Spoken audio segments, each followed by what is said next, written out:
You're 52. You've got $550,000 saved in various accounts, and you're done with the 9-to-5 grind. You can't touch that retirement stash just yet.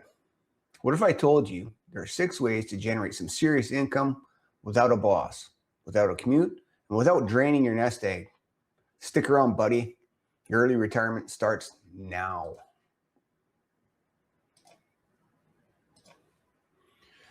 All right, we are back. So I got a bit of a case scenario with this one. It's one of those what if type scenarios where you find a guy, he's at a certain age, he's got a certain amount saved up into his retirement accounts, be it like a cash account or non-registered account, and the various retirement accounts that he's accrued over the years. Maybe he's got a deferred pension or something like that, but he can't quite touch those until the age of 60 for whatever reason. Maybe that's when the government subsidies kick in. Maybe that's just his timeline, right? He doesn't want to touch those accounts or that money until 60, but he can't wait another 8 years at that corporate job because it's just draining him. Anyway, I kind of dreamed up this scenario.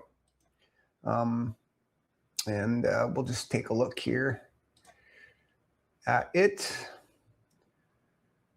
Now I got it set up like a PowerPoint. Okay. Freedom at age 52. How to fund your next chapter without draining your nest egg. Okay, number 1, dividend-focused non-registered portfolio. Okay, here's a detailed strategy. Allocate between 150 and 200,000 if you've got it. If you got that in a non-registered account, it's not sheltered in any tax-deferred retirement type savings account. From the 550K into a taxable non-registered investment account, specifically designed for income generation. Focus on a mix of Canadian dividend aristocrats. These are like the blue chip stocks. Banks like Royal Bank, TD, or Bank of Nova Scotia. Utilities, Fortis or Emera. Telecommunications, TELUS or Bell. Actually, TELUS isn't doing that great right now. I think Bell is not doing great either. And pipelines, Enbridge, TC Energy. These companies have 25 plus years your track record of dividend increases. Yeah, these are like blue chip stocks. You can take advantage of capital gains and a reliable dividend that, generally speaking, is going to be it's going to go up rather than go down. There are outliers and stuff that happens to these stocks, but generally speaking, they're fairly safe and fairly consistent with their income. Next one, covered call ETFs. Products like JEPI, ZWB, or HEX offer 8 to 12% yield by selling called options against blue chip holdings though with some cap on upside appreciation. Yeah, these are pretty good too. I just started dabbling in covered call ETFs, and so far I like them. You just got to be able to manage the up and down swings, right? NAV erosion is a thing, so if you can build your portfolio to kind of take that in mind, you should technically be able to grow it.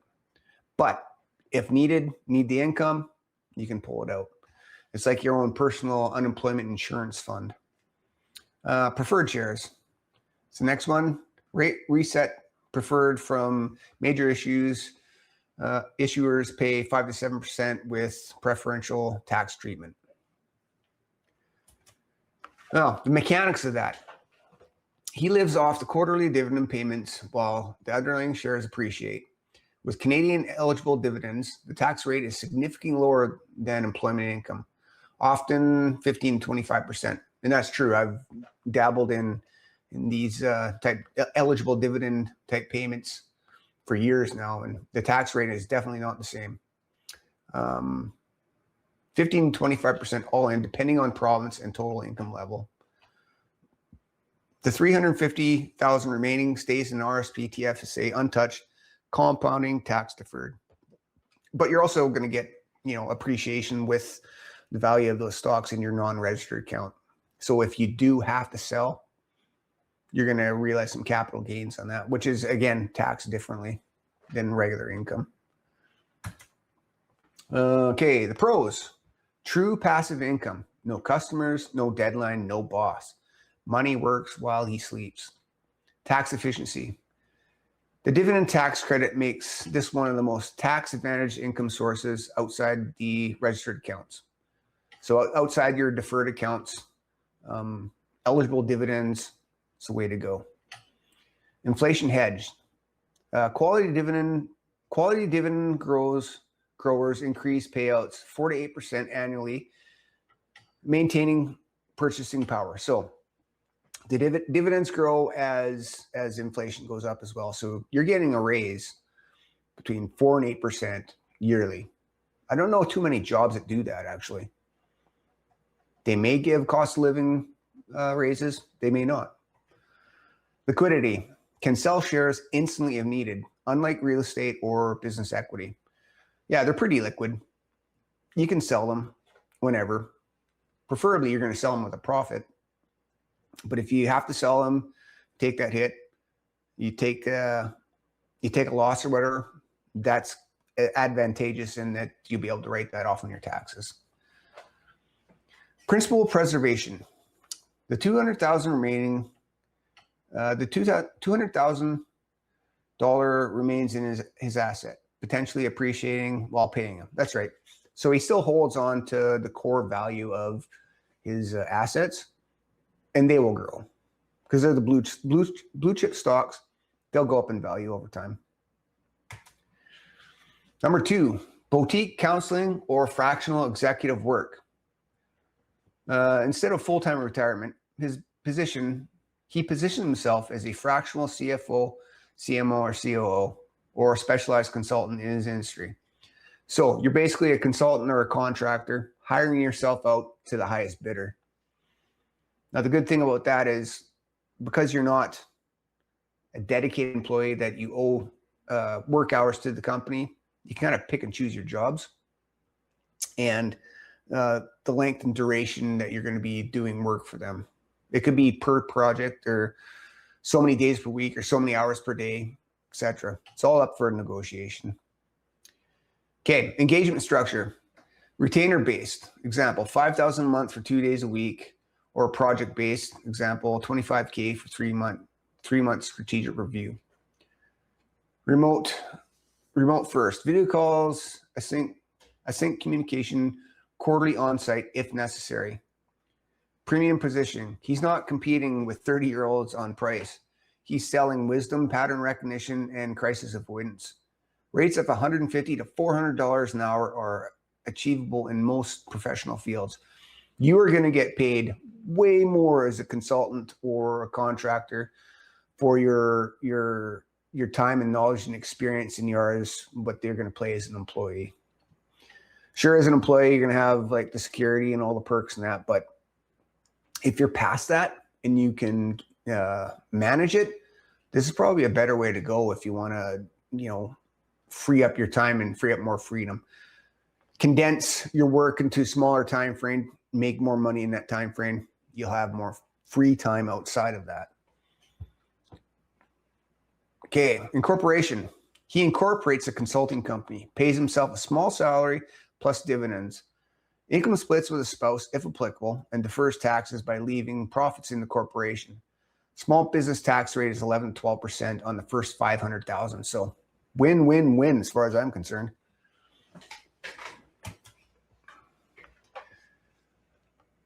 He can take on 2 to 3 clients simultaneously or work intensely for 6 months, then take 3 months off. The schedule is entirely his. He manages his schedule. That's the time freedom I was talking about. Pros, high income per hour, leverages 25 years of accumulated knowledge for maximum ROI on time, because time is valuable, especially when you're in your 50s. Moving forward, very valuable. No startup costs or inventory, just a laptop, a Zoom account, and a professional liability insurance. Network leverage, main industry relationships that could lead to broad seats. Let me try that again. Maintain industry relationships that could lead to board seats, advisory roles, and acquisition opportunities. Intellectual stimulation. This gets back to my last episode on neuroplasticity. Intellectual stimulation keeps them sharp, relevant, and professionally connected without the grind. Again, working that brain, keeping all the mental functions going and firing in all 8 cylinders. Tax optimization. Corporate structure allows income splitting, expense deductions, home office, vehicle technology, and tax deferral. Number 3, now we're getting into the digital product empire. Scalable knowledge monetization. Here's the detailed strategy. He identifies 3 to 4 most common problems he's solved repeatedly in his career and packages solutions into an online course. 6 to 12 module program teaching a specific skill. Example, supply chain optimization for mid-sized manufacturers, or negotiating enterprise SaaS contracts. Platforms, Teachable, Thinkific, and Kajabi. I've heard of Teachable, but the other 2 I've never heard of. Template libraries, financial models, project management frameworks, compliance checklists, or strategic planning templates sold on Gumroad or his own site. Coaching programs at $2,000 to $5,000 per participant for 8-week program, or one-on-one coaching at premium rates. Your knowledge, your experience is valuable at your age, whatever your profession is. Whatever you're a subject matter expert in, it is valuable. Okay, the business model. Phase 1, months 1 to 6, build the product. Validate with beta customers, refine based on feedback. Phase 2, 6 to 18 months. Content marketing through LinkedIn, podcast guesting, and SEO to drive traffic. It's basically you're just funneling. Phase 3, year 2 plus. Automation, ads, affiliate partnerships, evergreen webinars. Revenue becomes increasingly passive. So once you're at phase 3, it's more automated, and it's just going to start printing money for you. All your work's done. Now it's time to reap the reward. A successful digital product business can sell 3 to 5 times annual revenue, creating a second liquidity even in his late 50s. So it's evergreen. It's going to keep going and going and going. Maybe you have to do some updates. Maybe there'll be new information or new technology that would be able to benefit whatever he's teaching. Maybe there's changes, regulation changes that need to be whatever. It's just maintenance at that point. Should be fairly passive. The pros: infinite scalability. Create once, sell thousands of times with 0 margin costs. The R&D is already done. You've already put the work in. So now you just got to maintain and sell. Location independence. Can operate from a cabin, a beach, or an RV. Only needs the internet. Laptop lifestyle, right?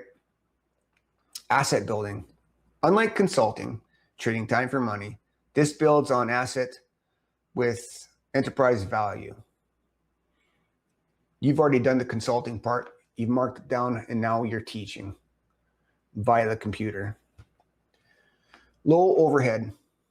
Between $500 and $2,000 to launch. No employees, no rent, no inventory. It's all online. Legacy creation. Positions him as a thought leader. Can lead to book deals. This can lead to book deals, speaking fees, and media opportunities,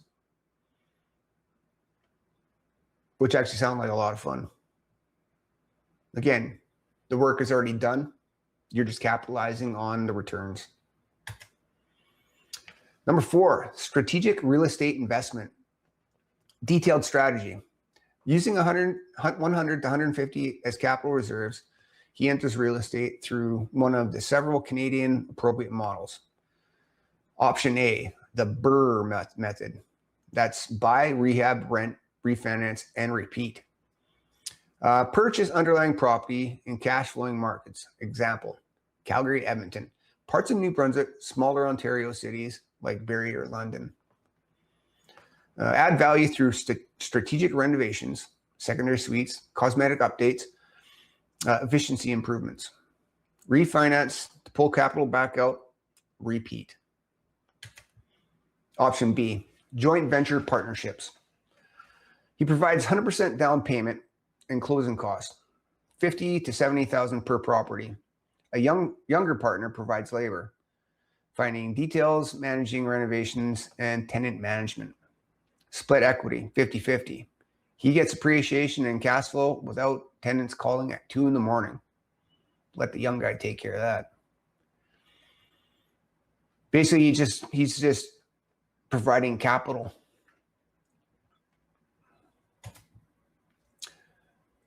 Option C, short-term rentals. So this is Airbnb. Furnished rentals in tourist or business travel markets. Higher gross rentals, but more manageable, more management intensive. Best TV enjoys hospitality or can hire a co-host. Target, 2 to 3 properties over 3 years, generating $300 to $800 a month in positive cash flow after all expenses, plus mortgage, pay down, and appreciation. I like this, the Airbnb model. I've been kind of interested in it, and I've been looking into it a bit myself. And it's definitely an option for me later on. I like it.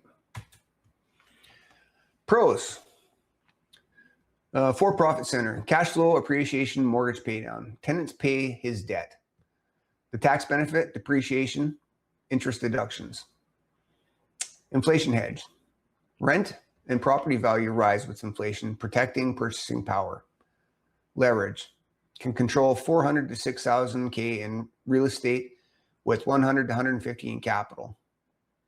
Tangible asset. Real estate is physical, understandable, and historically stable over 8+ year holding. So you got to hold it to really benefit from the appreciation and the income. Legacy wealth. Properties can be held indefinitely, passed to heirs, or sold for tax advantage capital gains. Another good strategy. Number 5, private mortgage lending, becoming the bank. Detailed strategy. He acts as a private lender to real estate investors who need capital for acquisitions, renovations, or bridging finances. The mechanics. Loan size, 50 to 150 per deal. Second mortgage behind bank financing or first mortgage on small properties. Interest rate, 10 to 15% annually. Interest only payments monthly.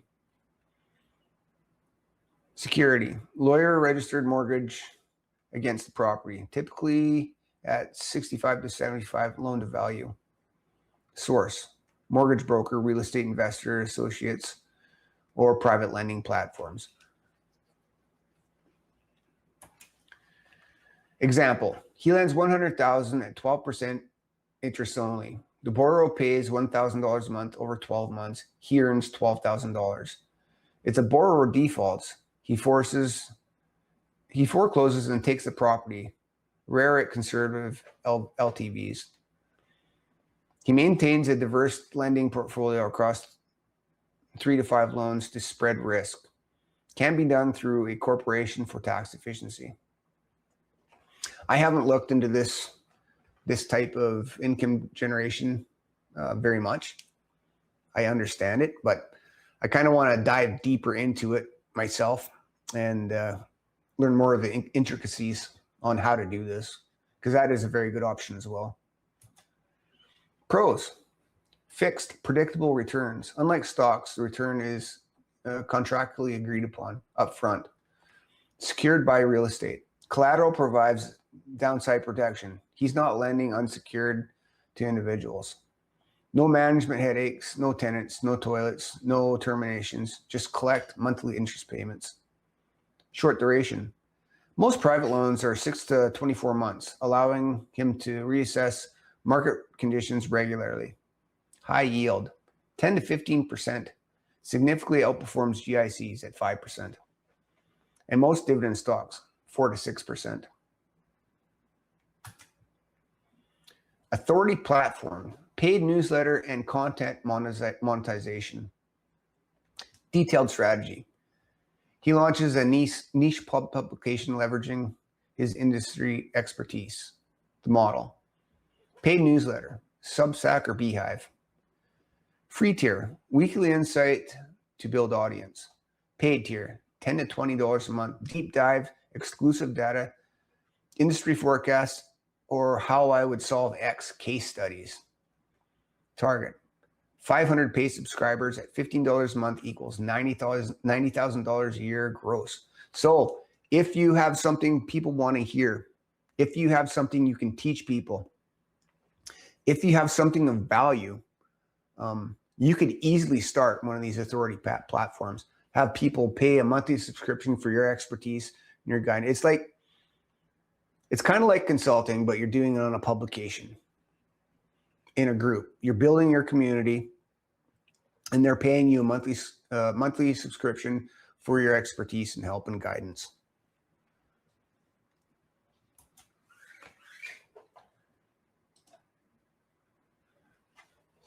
Oh, wait a minute here.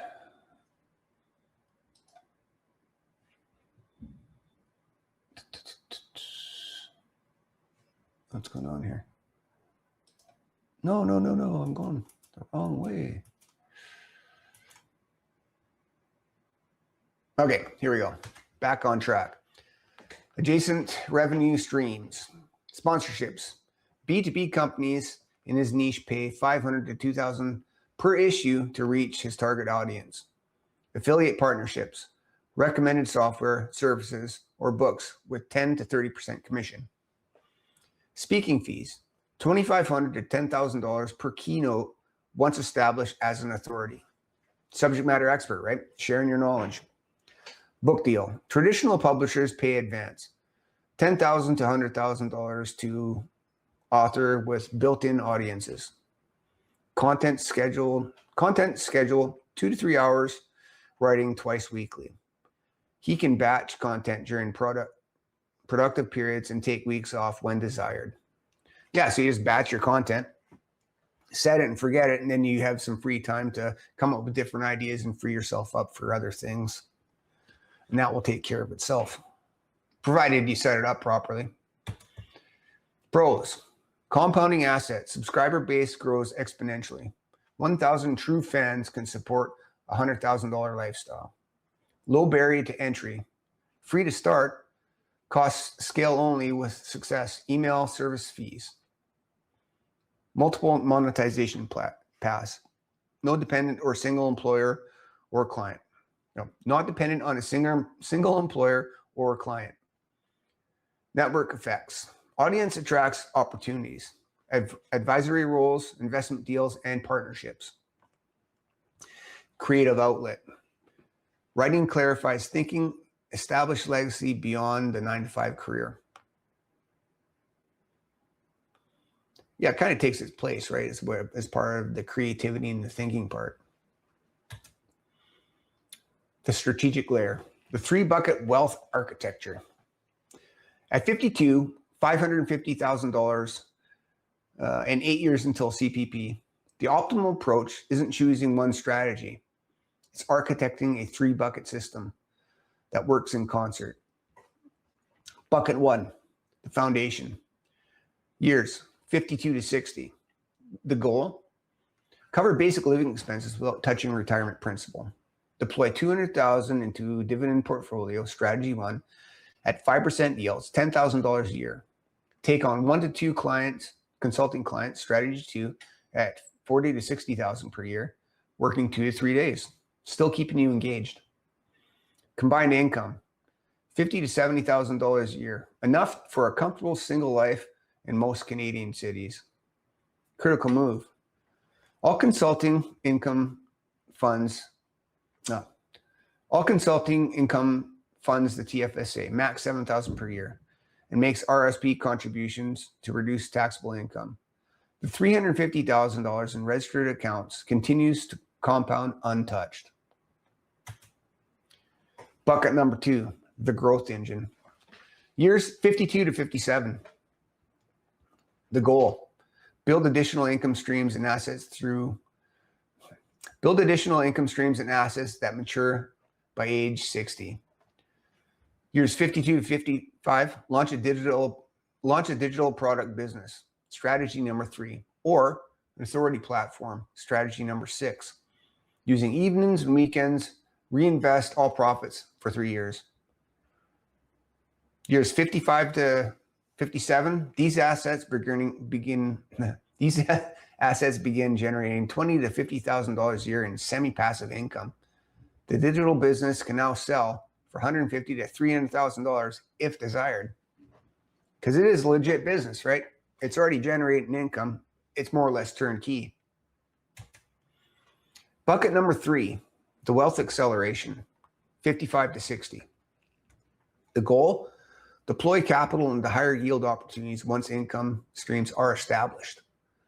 Years 55 to 58, use accumulated consulting savings and digital profits to enter real estate, strategy number 4, or private lending, strategy number 5.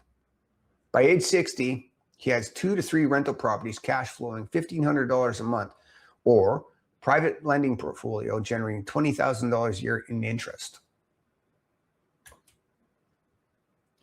The 8-year compounding miracle.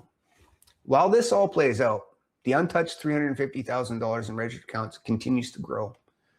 At 7% average return, $350,000 becomes $601,000 in 8 years. At 9% average return, $350,000 becomes $697,000 in 8 years. At age 60 snapshot, CPP starts at $600 to $1,200 per month, depending on contribution histories, or deferred to 65 for higher payouts. I'm on the fence about that, deferring it, because that's 5 years of payments you're not going to be getting.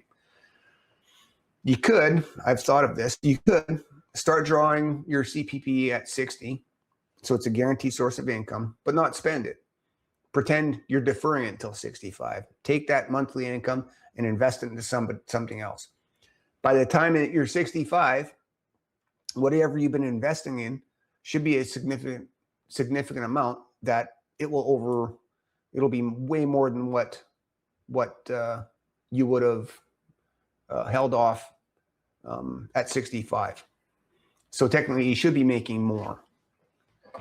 Dividend portfolio still generating $10,000 a year. Likely more as dividends increase. They're going to go up every year, so it'll keep up with inflation. Digital real estate income, $30,000 to $60,000 a year in semi-passive cash flow. RSP TFSA, $600,000 to $7,000 and still untouched. Total annual income, $70,000 to $100,000 with minimal time commitment. Doesn't that sound great? The 65 plus optionality. Convert RSP to a RIF. Begin systematic withdrawals. So you're just melting it down. Old age security kicks in. That's another $700 a month. He can fully retire, continue the income streams, or dial up, dial down consulting desires. Risk mitigation built in. Diversification, 4 distinct asset classes. Equities, real estate, business, digital business, fixed income lending. Means no single failure is catastrophic. You've got a number of different sources from a number of different types of income streams. Liquidity. The dividend portfolio can be liquidated in days if an emergency arises.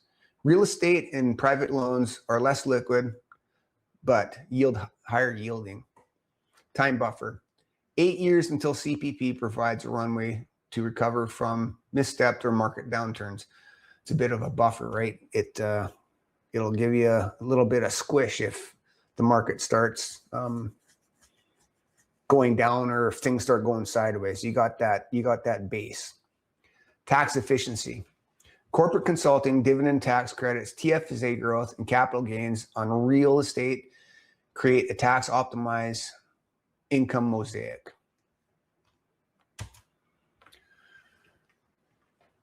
All right, this architecture transforms the $550,000 from retirement money he can't touch into seed capital that funds a decade of freedom while the real retirement accounts compound in the background.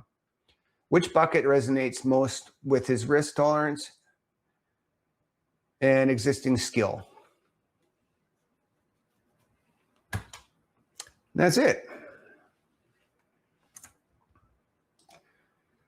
So what we'll do is remove that, pop me back up like that. Oh, that's a long one, 30 minutes. Yeah, it's a pretty good case scenario. A lot of different ways a guy can generate some income if he's waiting to bridge the gap between ending his corporate job and hitting that retirement number that he wants. And maybe the guy at the age of 52, he didn't necessarily want to end his career or job. Maybe he just got let go, he got laid off, and because of his age, he's just less attractive than the younger people or whatever. And he can't find gainful employment like that in his career, in his subject. These 6 ways are an alternative way to supplement or replace that stream of income and still protect that retirement nest egg and still keep things on maybe the timeline that he was originally trying. Maybe he was trying to work until the age of 60, but it just didn't work out that way. We still got to bridge that gap. That's an 8-year gap. Many different ways you can do that. Some ways are fairly liquid and fairly quick in generating some income if you're in a pinch. Anyway, with that said, that'll be the end of this episode. I thank you for joining me. If you want to comment, leave a comment in the comment section below. Like and subscribe, and share with people if you want. With that said, I thank you, and we'll talk to you later.